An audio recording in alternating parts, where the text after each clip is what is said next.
The jury listened to both the prosecution and the defense. Here, the jury is an.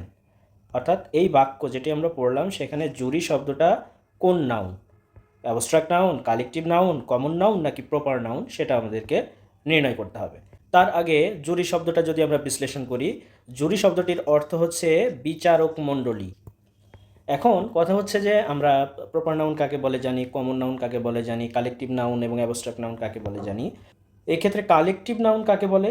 Collective noun হচ্ছে যে সকল noun দ্বারা সমজাতীয়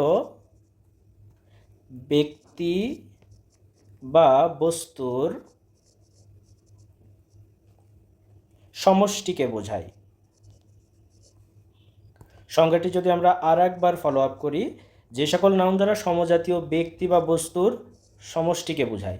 এখন একটু খেয়াল করে দেখুন তো, সমষ্টি মানে তো বুঝি বা একের অধিক ব্যক্তি বা বস্তুকে বোঝাবে, এক জায়গায় বোঝাবে। এখন আমরা যদি দেখি সেন্টেন্সে ছিল বিচারক মণ্ডলী, জুরি। তো দেখেন জুরি শব্দের বাংলা করতে যে আমরা বলে ফেলেছি বিচারক মণ্ডলী, একের অধিক সমষ্টিকে আমরা দাঁড় করিয়ে ফেলেছি। তার মানে যখন আমরা বিচারক শ্রেণীর সবাইকে বোঝাচ্ছি তখন সেটি হচ্ছে কালেকটিভ নাউন। এখন পরীক্ষার জন্য গুরুত্বপূর্ণ আরও কয়েকটি কালেকটিভ নাউন রয়েছে, সেগুলোর একটু তালিকা আমরা দেখব এবং নোট করে ফেলব। এরকম কিছু গুরুত্বপূর্ণ শব্দ যেগুলো আগামীতে পরীক্ষায় আসতে পারে, একটি হচ্ছে ক্যাটেল।